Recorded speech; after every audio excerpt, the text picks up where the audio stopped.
historic house museum. It was built in 1784 by the Dyckman family. The Dyckmans owned approximately 250 acres of land in what we now call Upper Manhattan, but was then the country. Today, we are a historic house museum. We've been open as a museum since 1916, so over 100 years. We do a lot of community-based programming. We invite local artists to create site-specific installations, which we have one that's been here for almost a year.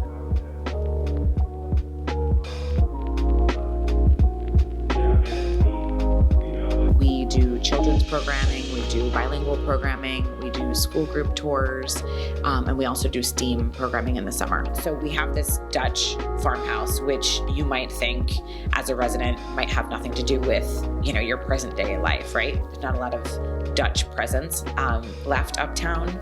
But one of the things that we like to do is try to talk about the history of Uptown and the inhabitants of Uptown and how that has changed over time, and how some of the things that you see here in this museum, how they are similar in a lot of ways to the things that we use today.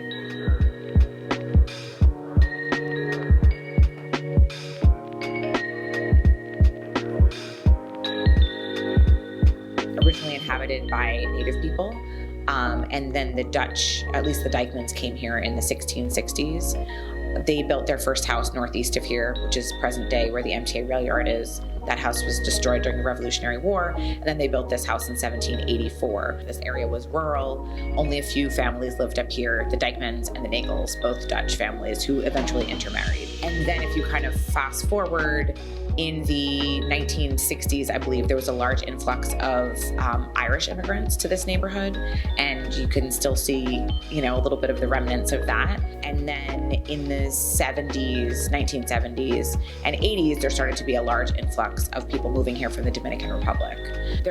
There are all sorts of other names that are just street names to most people, but they were actually names of families who lived here and who owned property here. We've got Dyckman Street, we've got Nagel Street, we've got Seaman, we've got Vermilia, Post. There are literally almost all of the names of the streets, especially in Inwood, are named after families who lived here.